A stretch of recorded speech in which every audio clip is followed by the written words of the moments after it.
will college football return this fall to the gridiron?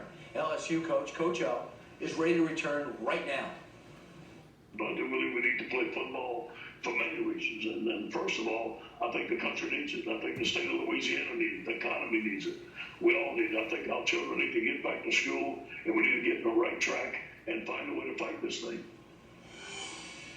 Lou Holtz is one of the greatest coaches to ever coach college football, and he joins us now to talk about this unprecedented time. Coach, I imagine it's great to see you. I imagine you agree with Coach O. They got to play. Absolutely, but I don't think they're going to play this year because as long as you have liberal people running the university, and there you can talk about shutting down the university and only going to courses by internet, there's no way in this world you can have a football program. Plus the rules and regulations they have for college football are absurd. There's no way in this world when one player tests positive, they spoke to 20 players, those 20 players are quarantined for 2 weeks. In the NFL, if I'm tested for positive, I spoke to 20 players, they go test those 20 players immediately and they know within a day whether they can play or not. So when you look at it, I just think whether we're talking about the economy, whether we're talking about sports, whether we're talking about schools for children, grade schools, etc., it seems like it's a far left thing. Let's do everything we can to disrupt this country until the election's over. That's my personal feeling. Coach, Sports Illustrated is reporting the SEC will decide in a couple of weeks whether they're going to play, by far the most prestigious conference. They discussed a potential plan to have a 10-game season consisting of 8 scheduled conference games and 2 non-conference games. Is it possible that there's so much money at the line and so much at stake between the networks and the sponsors that they do find a semblance of play, despite Ivy League canceling and other, like the Mid-Eastern Athletic Conference canceling? Let's make no mistake about it. Money is a very big factor in this entire thing.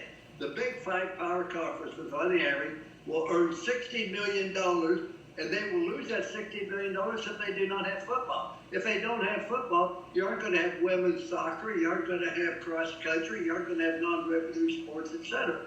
So when you look at it, just completely dismantling. And young people, the problem with young people I talk to, they think if they get COVID-19, it's like cancer. Oh, we are going to live. It's a death sentence. And that's not true. There are like 30 people that have died under the age of 25, I think, from this. But 2 years ago, in the influenza flu, we had 150 people die. They've tested over 100 football players positively down at college level. Not a single one of them has been hospitalized.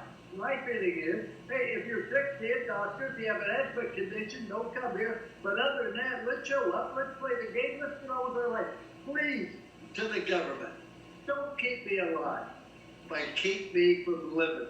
Let me live my life. I don't want my tombstone to say, here lies Lou Holtz, born January 6, 1937, died July 21, 2020, buried August 18, 2024. Let me live my life. I'm tired of being hibernated from everybody else for 6 months. You need association. You need recreation. You need to work. You need to do these things that we're taking away from people. And yeah, the older people at my age, yeah, you have to be protected. But by the same token, let's move on with our life.